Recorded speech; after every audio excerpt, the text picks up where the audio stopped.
Broadcasting from Northwest Pennsylvania. You're listening to the Gen Extra Podcast, a show about Generation X, movies, technology, weird news, and anything else they feel like. Join them every Monday morning. Now, here's your hosts, Dave and Joe. All right, we are back. Sorry again for the bi-weekly schedule we're doing. It's probably going to pick. Yep. We're probably going to go back to a regular schedule like after October. That's very likely. I gotta get through the season. Things settle down. Yeah. You got to get through the season. There's honestly, my world kind of gets turned upside down through October. Gets really crazy. But we're here. We're here though. Yeah, we're here. Yeah. So how you been? Breeze. But good. Kids are back in school now. Mm-hmm. I think that may have just started when we were spinning up the last episode. But yes, so that's settling in. The homecoming stuff is coming, right? Homecoming dance for our school district is this weekend, and my wife's at a school, so she's got hers. Is there's not like a photo season for homecoming stuff, is there in your world? I wouldn't think so, but I don't know. I've been surprised before at some of the stuff that gets elevated. There's probably some people that do want professionally, photograph like their kids or whatever, their dates and whatnot. I've done stuff like that before when my daughter was involved, but no, it's nothing that there's not a season for professionally. You might just get a couple. Yeah, right. That makes sense. I didn't know. Yeah, again, I don't know. Mostly senior portraits right now, like high school seniors. Oh yeah. That's gotta be your. Did you do like corsages? Did you go to homecoming? Did you have were you in that scene? Did you do that when you were in high school? I don't think I went to home. I can't remember. No, we did. We were in a band with OG Joe. And okay. And we did. We played like a prom. Oh, it was for prom. It's called Prom the Dawn. But no, I don't think I ever went to homecoming. I did prom though. Played prom and then went to prom.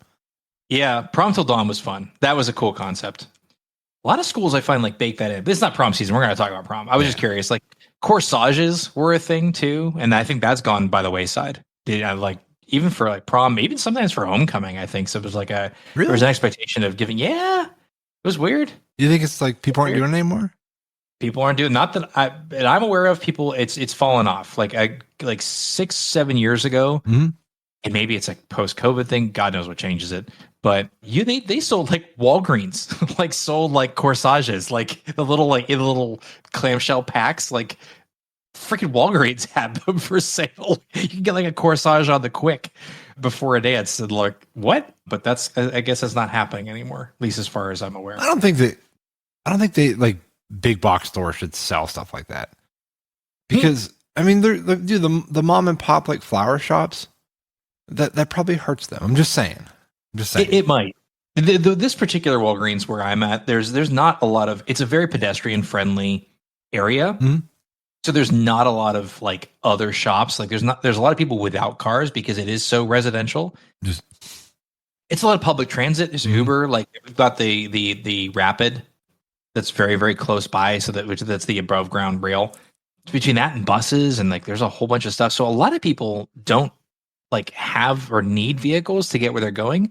So I can kind of see these particular Walgreens in my area maybe having some of that, almost like fulfilling a bodega purpose, if that makes sense, right? Almost like your local shop to get what you need. And so it does serve a different purpose, but there isn't a florist nearby you could walk to get that. Oh, okay. I guess being in a more of a rural area, we tend to see more independent, florists around. Oh yeah, for sure. But you would drive there. You have to drive everywhere. You can't walk.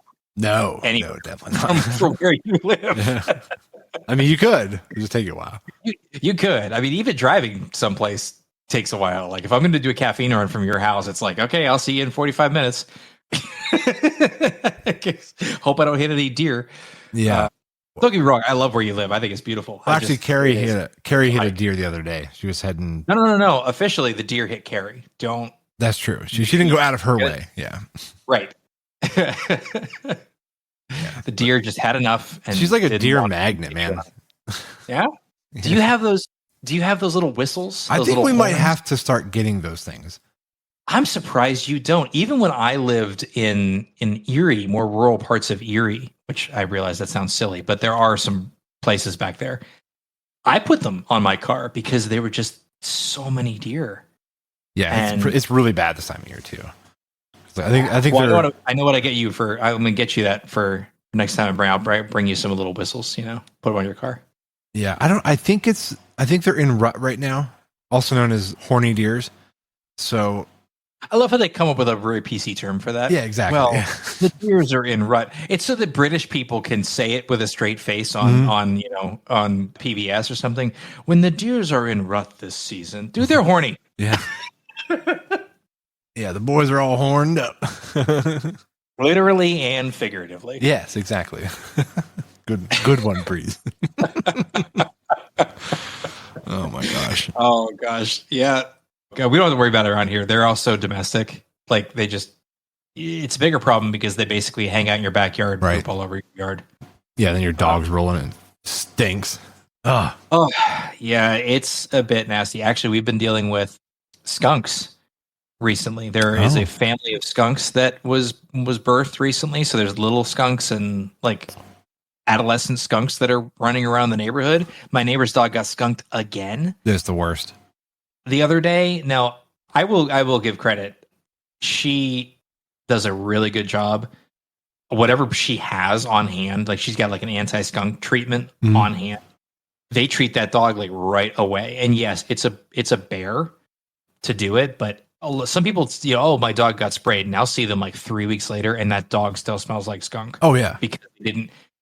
So to Morgan's credit, to my neighbor's credit, she really, whatever she has and whatever she does, I live right next to that dog. I don't smell it within days after getting skunked. So bravo, if your dog gets skunked, please treat it properly. Well, I think what we did, because when we lived in town, we had a skunk problem for a little bit, and our dogs got sprayed. And if you've ever experienced that, it smells like burnt rubber when you're that close to the initial blast. Like it's bad. It is bad. It's really bad. And my wife looked up some like home remedy, and it involved like Dawn dish soap, hydrogen peroxide, and something else, baking soda. I don't know. It was like a weird combination of household items you would have around, and it worked pretty good. I don't remember exactly what it was, but don't make that recipe. But there is one out there that exists that works pretty well. Yeah, matter of fact, the neighbors, we found out that the skunks had made a nest, or were sleeping in their HVAC system. Oh my gosh. Yeah, so they got in. Oh my gosh. And got in the ductwork, and they sprayed. And our neighbors had to move out for like 2 weeks while they came in and de-stunk the house and got rid of the skunks. Gosh. That's horrible. Yeah, it was bad, dude. The whole neighborhood stunk. You could just walk around just smelling the house, just reeking like skunk. Oh, yeah, it's a rough, and it's so sad too, because they're actually they're cute creatures. They are. Like, I've heard they make good pets. No, what? No, when you degland them, when you get rid of their the problem area, I hear they make actually really good pets. I've never owned one, but you can do that. You can degland a skunk. This is actually news to me. I don't know the procedure, because I think the glands are up their butt. Ow. Yeah, or maybe beside it. I don't know. I don't know the anatomy of a skunk. Degland a skunk. Oh, you're giggling. I need to know. This is crazy. Like, and selfishly, I'm kind of intrigued at the concept of having a pet skunk. Yeah, it would be fun, because people would probably freak out at first when they saw it. Yeah, that'd be the fun part. Mm-hmm. Oh my gosh. Do skunk make good? This is so funny. Yeah, I've heard they're very lovey, like good pets. Oh my gosh. Do you think they would always just have like a slight sting to them no matter what? I don't know. I would wonder about that. I would guess so. I don't know. This one person, one chat says, they remind me of really stupid cats. Okay. Behavior wise. I'm like, I don't know. I've known some stupid cats. I'm not too worried about it. Anyway, okay, that's fascinating. I'm gonna bookmark that, and I'm sure the answer is no. I actually wanted to just build a bat house, not to keep pet bats, but you can build those houses to attract and make a hospitable home for bats in your area. Because I hate mosquitoes. I get eaten alive. And I'm like, well, if I encourage bats to live in the area. That would help. They'll eat mosquitoes, right? And I've been shot down. That's been a family conversation for a long time. I had a conversation in Erie. I actually had a bat house kind of like eyed up and picked out, like I was going to install it. Mhm. And I've just been overridden. I think my wife is just too creeped out by the concept of like bats like swarming our house. I'm like, you have any idea how awesome that would be to not like forget all the chemicals, forget the sprays and the citronella and all that stuff. We just have bats. Just bats flying around everywhere. I mean, And I'm going to sit there outside petting my new pet skunk while all the mosquitoes die. And I'm going to be like the world's weirdest supervillain. I love this idea. yeah. Have you ever had a bat in your house? No, I've had one in my outdoor like patio umbrella. Oh, I okay. opened the umbrella and the bat flew out. Yeah. But not in the house, thankfully. In the house is terrifying. Well, yeah, I bet. I've had a mourning dove in my house. Yeah, I mean they don't pose like a threat. You just got to get it out of your house. Right. Yeah, the bats. Yeah, it's like a rabies shot, right? Like you got to get a rabies shot if you have a bat in the house because you don't know. Yeah, a friend of ours. This is a horrifying story. Oh God.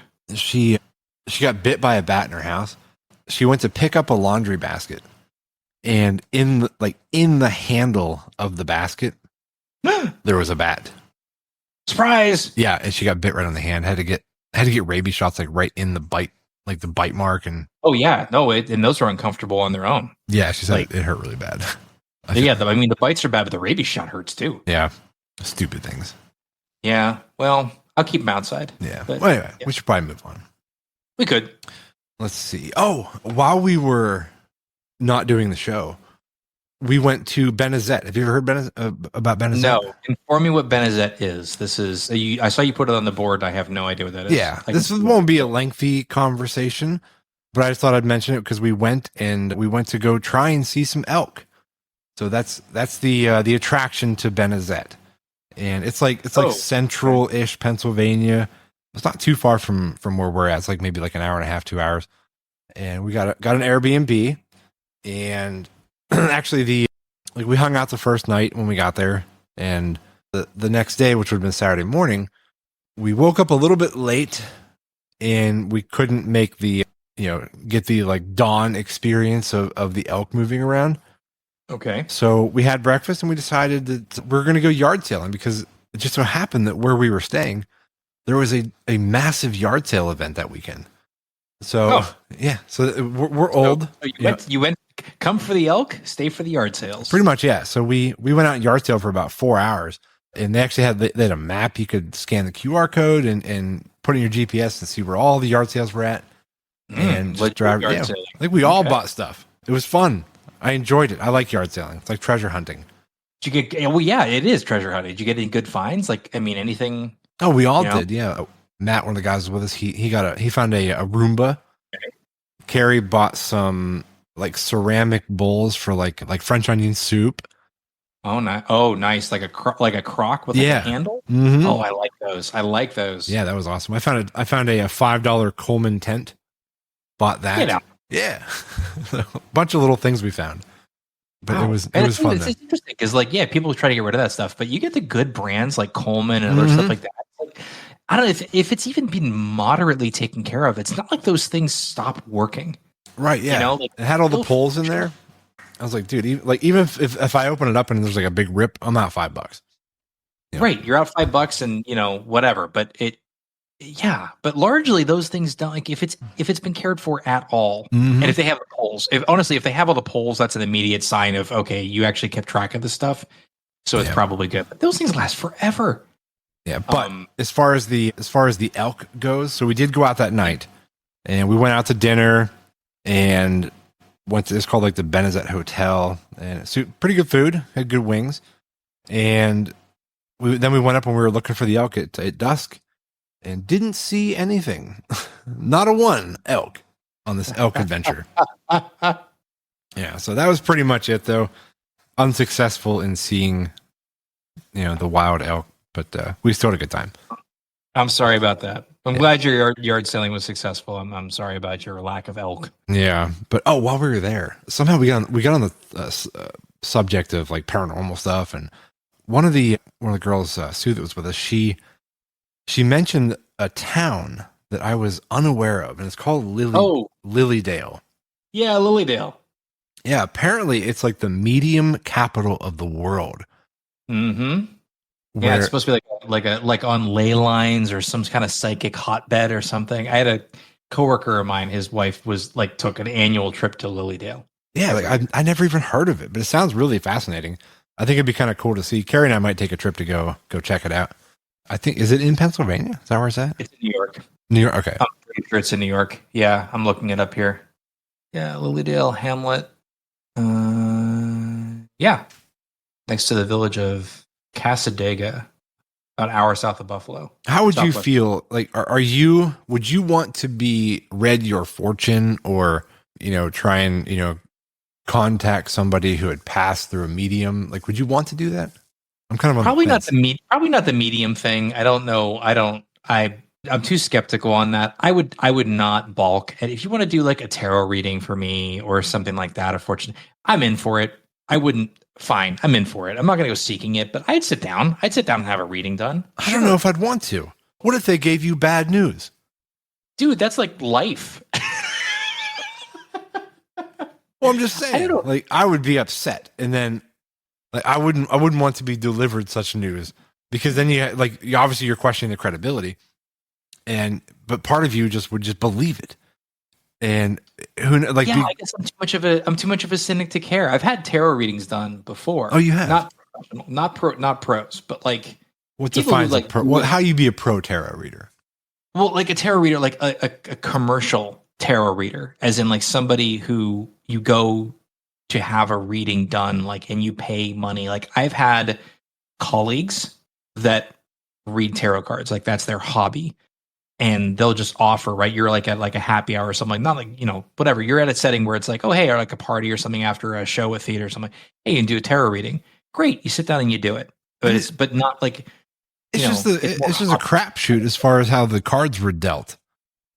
Right. But that's not the mythos behind it. The mythos behind it is that the psychic forces or the forces of karma or whatever goes behind that. And please don't come at me for anybody who I'm stepping on for this, using the wrong terminology, but the fate dictates the cards that are dealt, right? That's the premise, is that it's not random. It's that fate draws the cards for you based on because there's a whole big thing where you have to handle the deck, right? You have to put your hands on the tarot deck to, mark it effectively so that the deck responds to your energy.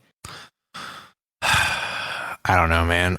We need to go get tarot readings. This needs to happen. In fact, maybe we should just bring someone on the show. Mm-hmm. And bring them to. We need to bring in somebody. I'm going to find someone. I'm going to start scouring my social network and see if anyone does tarot reading. We're going to bring them down to the studio. We're going to do tarot reading. Be great. That would be kind of funny, but I don't know, man. I don't know. Like, as skeptical as I am of the process, it would still freak me out if I got some like shit news. I get that. Yeah. I get it. I don't mean to be dismissive of your stance. I get it. But it is just a deck of cards, man. Yeah, I know. It's just, yeah, exactly. To me, it's just so random. It just doesn't matter. I'll read Facebook if I want to be bombarded with bad news. At least the cards might have something shiny in there and pretty pictures. So, there's that. That is true. All right. Well, let's move away from that. What else we got going on here? We got a couple of national days. Round this out. Oh yeah. Yeah. A few left. A few left. Actually, I think it's even next week that there's an official overlap, because I saw one that I recognized from when I started doing this on the show. And I'm like, oh, it's definitely been a year. First and foremost, day of recording, Friday, September 19th, 2025. This is my birthday, by the way. What? Today's my birthday. Breeze. Why do I not have that on my calendar? I don't know. Happy birthday. Thanks, man. Oh, I'm a terrible human being. Yeah, but that's okay. Oh, I don't know your birthday either, so that's okay. Oh, well, so there we go. Yeah. Oh, happy birthday. Thanks. I'm terrible with remembering people's birthdays. Oh, my gosh. Yeah, my wife's birthday's tomorrow, so that helps. It's easy to remember. Oh, and I knew you were a day apart, but I didn't. I forgot it was in September. Oh, my gosh. Happy birthday. So sorry. Yeah, you'll have to message Carrie tomorrow. Okay. Because she won't hear this right away. Right. So then she'll just think you remembered until she hears the show. So I'll get credit until Monday when she hears the show, and then she's going to text me and be like, "Breeze, you're an asshole." Right. Like, yes, I am. There you So I'm going to look forward to that text on Monday. Mm-hmm. All right. Okay. I'm going to add that to my calendar now. But it is in. Okay. Well, you then share a birthday with one of my favorite national days. This is an international day. Oh. International Talk Like a Pirate Day. Oh, nice. Yes. And this is a phone. This one actually kind of is rather prolific. Like this actually gets some legs, right? A lot of news outlets and other things. Like it's just been embraced because it's so silly and it's fun and it's an international day. So yeah. I feel like for part of the show at some point we need to decide when we're going to speak like a pirate for like a segment. I really don't want to. Can I just as much as I like doing the national days, I really don't know if I want to do that right now. Why? Maybe I will. Or maybe. Oh, I love it. It's so great. Okay. What's the next one? Oh, the next one is Batman Day is coming up tomorrow. Oh, Batman Day on Carrie's birthday. This one's a little less official. This is not like an international one. This is National Batman Day. I can't handle Batman. I know I've said it repeatedly on the show, and I apologize, but I don't like Batman. It's not even like it's okay. Have all the Batmans adopted the Batman voice when they're in costume? Have they all done that? Yes. Michael Keaton? Well, no. Yeah, he did. Kilmer, kind of. Clooney. I don't think Clooney did. I think Clooney was Clooney. Clooney was Clooney. Clooney was just basically. That's my favorite one then, even though he was the worst one. Yeah. Yeah. He admits it though too. Like his take on that is so refreshing. He's just like, yeah, whatever. Like, yeah, it was bad. He was just George Clooney in a Batman costume. Like he didn't turn into Bruce Wayne or Batman. He was just George. Just George. George in a Batman like suit. If he put that on for Halloween, like that's what he did. It would be the same. Yeah, exactly. I love it. We got Miniature Golf Day coming up on September 21st. I do love mini golfing. Yeah, it's a lot of fun. A lot of fun. And I suck at it a lot less than I suck at full golfing. Yeah, when we were in Outer Banks, we went to this. Actually, I made the bad call when we were in OBX. There was mini golf course all over the place. For some reason, like when you go to these like touristy towns, mini golf is everywhere. Well, but there was this one. There was one. It was like a natural grass green mini golf. I'm like I've never done that. Really? Yeah, like it's always been like some sort of man-made something with like the green carpet on it or whatever. Yeah, it's usually poured cement with a green carpet on top. Yeah, which is fine. Like it's it works great. But I was like, I really want to try one with grass. Like that's pretty interesting. And it was actually really terrible. I would not recommend it. Okay. Yeah, they were not kept up like a golf course. They were rough, dude. It was really bad. Oh, but I managed two hole-in-ones, which was awesome. Nice. Well, you always a Carrie, I think, won when we played mini golf out here in Cleveland. Mm-hmm. Went to that golf place. She kicked some butt. That place is fun. Y'all are good. Yeah, that place is cool. Actually, there's a new place that's opening up like really close to my house. Oh yeah. So next time you guys are up, it's like in walking distance. Oh, nice. And it was a golf simulator place, and I think they still have the simulators, but they're incorporating indoor mini golf into it as well. So they bought the place out, kept the simulators, and then they're adding mini golf in there. It's under construction right now, but it's coming along. It looks really cool. Sweet. Yeah, it's like a regional chain, but it's gonna be awesome. I'm excited. I'm like super excited to get it in before the weather turns, or so that when the weather is crappy, we can be like, hey, you want to go mini golf? Great. Yeah. Coinciding with Carrie's birthday, well, a little bit after, Sunday, September 21st, and it's a little too late for our listeners, but was not international, it was Wife Appreciation Day. So make sure, you don't appreciate them every day, which you should. Yeah, I was going to say, why is there only one day for that? Well, I appreciate her every day. Exactly. And you're going to stick to it, and this is a recording, and it's going to live out here in the internet forever. So yes, we appreciate you every day. Yeah, I mean, is that just like another? I mean, it's a national day, but it's not recognized like Valentine's Day. No, it's not like Mother's Day or something or Valentine's Day. No, just again, that's the joy of this. There's always days of the year, right? There's a day for everything, and that's how this all started. That one's a bit more on the nose as far as like appreciate your wife day. Yeah, like Valentine's Day is like the day of recognizing love or whatever it may be. Love and stuff. Yeah, exactly. Yeah, it's like you better appreciate your wife today. Yeah. Yeah. And then on Tuesday, this is the 23rd of September, it's Redhead Appreciation Day. Okay. So appreciate them gingers. Redhead, and yes, exactly. And yeah, I guess it's not specific to women. So yeah, Conan O'Brien, Ed Sheeran. Ed Sheeran. Thank you. I was like, oh my God, why do they blank on Ed Sheeran's name? So yeah, unofficial Ed Sheeran Appreciation Day on September 23rd. Yeah, just go high-fiving some gingers that day. Like, I appreciate you. There we go. Yeah, they were kissed by fire, as they said in Game of Thrones.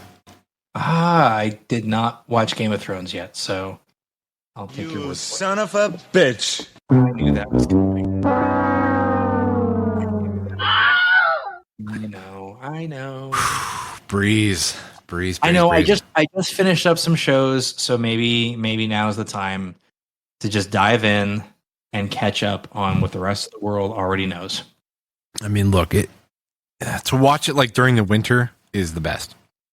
Well, there we go. That's what I'll do. Is I'll wait until December and I'll just fire up Game of Thrones. Yeah, because I mean the tagline. I don't know if it's a tagline, but like a very, very popular saying, "Winter is coming." Yeah, I know the memes of it. Like it's mimetic. I know that stuff. It's just a matter of I didn't watch it. For the so I will. One thing I want to talk about real quick is Temu or Temu, however people pronounce it. I've heard it pronounced both, but more Temu than anything. I pronounced it Temu until I saw a commercial for it during the Super Bowl. Oh, and really? They pronounced it on the commercial Temu. So I've been calling it Temu, but I like the sounds of Temu better. I mean, it is one E. Temu sounds like Shamu to me. It conjures a killer whale, in my opinion. But okay. Yeah, and Temu also sounds more like foreign-y, where Temu sounds fun and Americanized. But anyway, so the reason that I even put this on the board, if you've ever used the Temu app, it's like a weird game when you start it up. Like you open the app and all of a sudden there's a big wheel that starts spinning like a Chuck-a-Luck wheel, and it's like 10% off, 50% off, 100% off, and it lands on something, and then you get to take this offer. And then you add stuff, your free items, and then you just pay shipping. And then there's other things too, like credit back, this and that, and you can buy the anyway. So I was playing around with Temu, and I'm like, look at all this stuff in here. I'm like, this is kind of cool, like just some cheap stuff. And I ordered a battery bank for like $6, and then but. There was like a couple other things I got, but what got me was when because there's so many things that pop up on the screen. I clicked a button and it was just like, boom, checked out. I didn't have to confirm anything. What? Yeah. It didn't take me through a checkout process like you normally used to. I was just done, and it ordered my stuff that I didn't even put stuff in my cart. Like I had like one thing in there and like 6 things showed up. And I got a magnet fishing kit that I didn't order. A what? It's a big magnet on a rope. You can like throw in a body of water and like pull something out. Okay. Yeah, there was other things too, and like the stuff kept showing up. And Carrie's like, she's like, "What's this?" I'm like, "Apparently it's what I ordered from Temu." I'm like, "I don't know. I'm like, I don't like this app." So yeah, just buyer beware. Wow, that sounds sketchy as hell. Yeah. I mean, honestly, I'll be honest with you. I've always thought that was sketchy as hell because I don't think anything should be ever sold that cheap if it's going to have any value whatsoever. So it always gave me sketch vibes, but now you've confirmed it. Mm-hmm. Yeah, it's not the best stuff. I'll say that. But anyway, that's all I have to say about that. What else you got on here? What else you got? You get what you pay for. Mm-hmm. I wanted to talk about 2 things that I have recently come across and been informed of. One of them is called mutton busting. Mutton busting. What's that? Mutton busting. So mutton busting is like mutton. Oh, mutton chops. What's a mutton chop? Is that sheep or something? Lambs? It is sheep. Okay. It is sheep based. That's why it's called mutton busting. Okay. So here's the thing, right? How do you become good at rodeo? Well, the answer, as with many things, how do you become good at golf? How do you become good at anything? You start at a really young age. Now, obviously, you're not going to stick a kid on a rodeo horse or on a bull. You stick him on a sheep. Okay. All right. Mutton busting is the concept. This is basically little kid sheep rodeo. They put kids in protective gear, helmets, etc., and put them on an angry sheep until they fall off. This is a thing. You can make a sheep mad? Like, what do you do to the sheep to get them all bucking? I just don't think the sheep wants to be ridden. Like, I think that's what it comes down to, right? Well, that's just mean then. This is a thing. You think the bull wants to be ridden? I think rodeo in general is actually kind of mean. Mm-hmm. If you think about it. That's true. But yeah, this is some friends of mine went to a county fair or something, and they have mutton busting at the county fair, and all these little kids go out there and in helmets and pads and ride these sheep until they fall off, and this is like rodeo training. It's really interesting to watch. You would think that after, like, with the way our culture is, yeah, that something like the rodeo would catch the attention of people and try and obviously side with the bull and be like, this is cruel and unnecessary and we should stop doing this. Do you think that's ever going to happen? I think it's going to be a long way out, because I feel like where the rodeo is popular in this country, there are parts of the country that are not exactly about to change the ways that they've done things for the past 150 years. So, you can take my rodeo when you pry it from my cold dead hands levels of enthusiasm. So I don't expect that to end anytime soon. Well, I mean, if you think about like riding horses, all right, that feels better to me because, you have a bond with the horse. Like, you take care of it. Yeah. There's an acceptance of the animal on that front. Yeah, exactly. Like the horse doesn't, seem, I mean, obviously like they have to be broken, to be able to ride it, and then once you do, like, it's okay.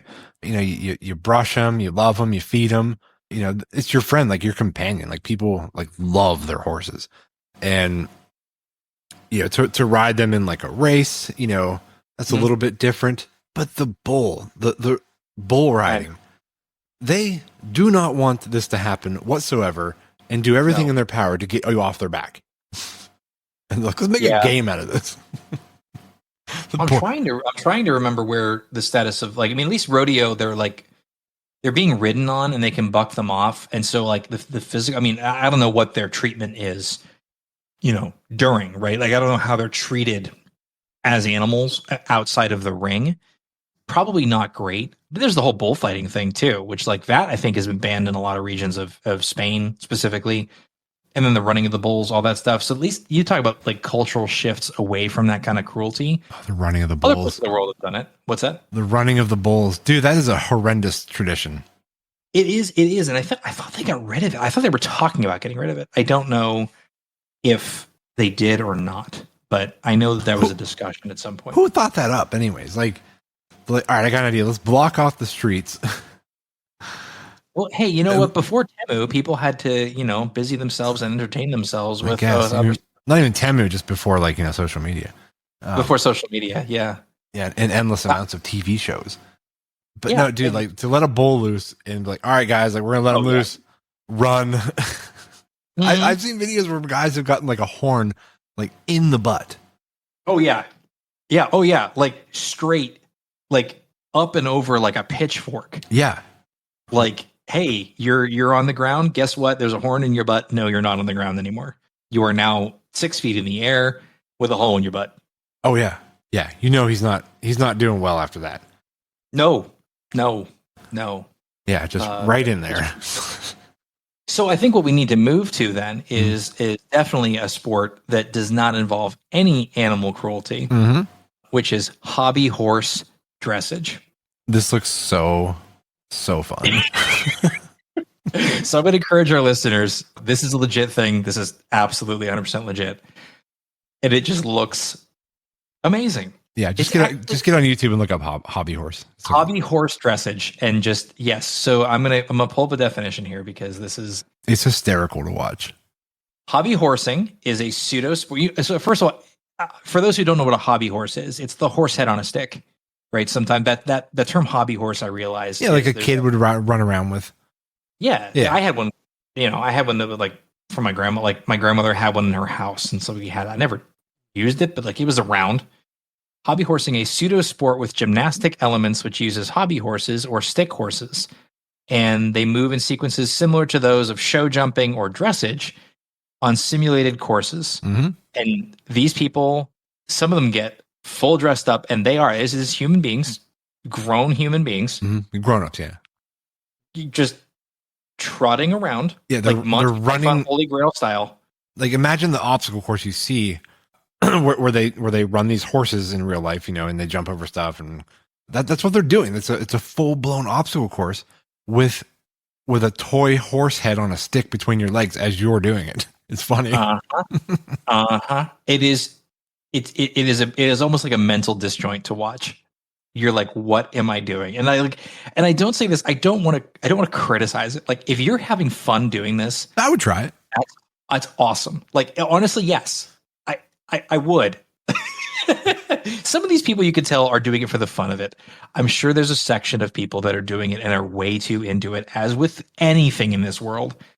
But I kind of have to like this. Like, it looks really bizarre. It looks fun, yeah. It looks like they're having a lot of fun. No one's getting hurt. The animals aren't, having to endure this, game we created that they're the, pinnacle point of. Yeah, so it just looks fun. Damn. I'm looking at some of these high jump ones. They got some jump courses set up. Hobby horse, like high jumping. She's clearing this thing looks like 4 feet off the ground. Yeah, it's impressive. Some of these folks are really skilled just with a horse between their legs, which is like a stick. It's just hilarious. But anyway, competitive hobby horsing. This is a thing. There you go. So yeah, I learned something new. Hopefully you did too. I had to share this with our audience because this is just it's almost charming. Like, this is like a spot of good news. I think that's why I've latched onto it. Like, this is refreshing to me. Like, this is fantastic. I've learned something new, and there is absolutely nothing contentious about this. This is just a bunch of people having an absurd amount of fun doing something that looks a little absurd. And I love it. They've taken something that children do and just made a sport out of it. That, like, there's another one. There's like competitive tag. Have you seen this? No, dude. It makes sense though. Oh my god, dude! It looks so fun. I would be bad at it, but they set up this huge course of like different obstacles and things that you can maneuver around and under. You should look it up real quick on YouTube. It's like competitive tag. I don't know what the actual name is, but yeah, they are crazy, dude. They're like ninjas. They're running around this course trying to avoid being tagged. Sliding through things and over things, and like it looks really cool. But again, oh wow, okay, yeah. Like, the concept is they took a game that we played as a kid and made it into like a competitive event. Hey, you're like a parkour course, basically. Yeah, exactly. Like, you got to be pretty talented to play this. Yeah, this is no slouch. No, this is good. I'm waiting for when's cheese rolling season come back. I'm excited for that. Dude, I wish we could do that for the show. That'd be so fun. Just do cheese wheel rolling, dude. I don't have the ankle support for that anymore. Are you kidding me? Oh god, no. I mean, I would fall in the first 10 feet, and then it'd be in bad shape, dude. It would be there better be some paramedics on standby if either of us have to do something like that. Yeah, that's a no. But you got to do it in costume though. I love the silly costumes they wear for cheese rolling. It's just the best. Absolutely the best. The best part is watching people just eat shit, like falling down. Oh, just absolutely eat it, because that's the problem is you get that one point and you end up tripping forward, but because you're on a steep hill, you just forward go. You're arcing like 20 feet before you end up in the ground again. Yes. Oh my gosh, I love that sport. For those who didn't, for listeners, go back listen to our episode on cheese rolling. I don't even know what episode that was. I don't know. It was around the Olympics. It was around the time of the Olympics, I think, the Summer Olympics last year. Oh yeah. All right, so we were going in some of the weirder sports around the Olympics or leading up to the Olympics. Yeah. Speaking of weird, I guess not sport, but another weird thing that you put on our list here. It's called Shrekking. Shrekking. It sounds cool. It's a little weird, right? It's a term kind of mean, actually. It is kind of mean. I think it is kind of mean. So Shrekking is a term that I heard recently, not firsthand, but friend of a friend kind of thing. Oh yeah, she was totally Shrekking. And again, being a Gen Xer and listening to Gen Z slang, I'm like, oh dear God, what does this mean? Apparently, it's a term for basically dating below, like dating someone who you perceive to be unattractive in the hopes that they will just treat you better because they're dating up, if you will. Okay, so like Princess Fiona and Shrek. Yes, that's where the term comes from. Yes, okay. But it's a new term for social dating habit, which has existed for a while. Obviously, this is not a new concept, but this is a new term for that concept of, yeah, I'm going to date someone who's less attractive, I find less physically attractive, or I don't find physically attractive, for the benefit of they'll just treat me nice. They'll treat me like a princess. They'll treat me like, it seems it's very emotionally manipulative, and it's very underhanded at its core. It's a terrible concept. I think we can all agree on that. But the term, I was like, okay. The term, I was Shrekking. It sounds cool, and I read into it, and I'm like, this is terrible. I think the term is what's not cool. I think if if a woman decides to do that, maybe she's had bad luck with the guys that are or vice versa, whatever, that don't treat them well, and they decide like, maybe I need to date down a little bit, and their experience was, okay, these guys who are dating up treat me so much better. Like it, I don't think it's a strange thing to want to try or do, but the term is mean. Yeah, it is mean. It is really, it's insulting to the person that you're targeting for that. And it's honestly, it just goes against the concept of the show anyway. I literally just rewatched Shrek the other day, and Shrek 2, because Shrek 2 for some reason is one of my go-tos for because like if you saw like a beautiful woman dating someone who appears to be out of their league, it would actually be like, I'd be like, okay, like she is not shallow. Like she is dating him for the quality of his character. Not looks. So I'm like, that's great. Good for him and good for her. But if she did it with Shrekking in mind, like it just changes things a little bit. It's very self-serving. It's just really nasty. So anyway, it was almost like a Gen Z slang letdown for me, because I heard the term and I was intrigued. Like, I'm always piqued in my interest for new slang that's coming around. All right. So anyway, let's move on to this week in history. Yes, we need an intro. We do need an intro. Yeah, this week in history. Well, last week was Smurfs. What's this week?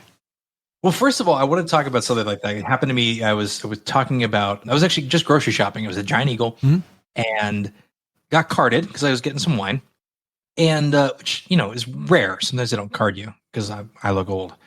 And he goes, "Oh, 1981." It's like, that was when MTV came out. I'm like, I know. He's like, and I'm like, in the Smurfs. He's like, you knew that? I'm like, yeah, it's talking about the podcast. I was like, yes. So yes, so this is helpful. This is good in your daily life. This has already come in to be beneficial. But this day in history, this week in history, the notable thing that I found to be fun is this is when Gangsta's Paradise came out. Y'all remember Gangsta's Paradise? No? There we go. Yes. 30 years ago. As I walk through the valley of the shadow of death, I take a look at my life and realize there's nothing left, because I've been blasting. Such a great song. Dude, classic song. It is. It still holds up too. Actually, didn't this come on like when we were down at your place last time? Probably. And just like you just start singing it. You start singing it. It's great. It's fantastic. You start singing it, or in my case, I end up singing Amish Paradise, because those are the lyrics that I know better. Is Weird Al's cover of that? Yeah, Weird Al did the white stuff. What was that about? Was it about Oreos? I think so. Okay. Yeah. Oreo. Yeah, because that was the white stuff. Yeah. Right. Gangsta's Paradise, man. And Backstreet Boys actually released their debut single of "We Got It Going On." September 5th, 1995, 30 years ago. Also got it going on. So Backstreet Boys came in, and Coolio, Gangsta's Paradise. Got it going on for you. Let me see if I can find this. Oh, you're going to pull it up. Good, because the listeners don't need to hear me saying this stuff poorly. If I can find it. We've got it going on. Is this it? No. Yeah.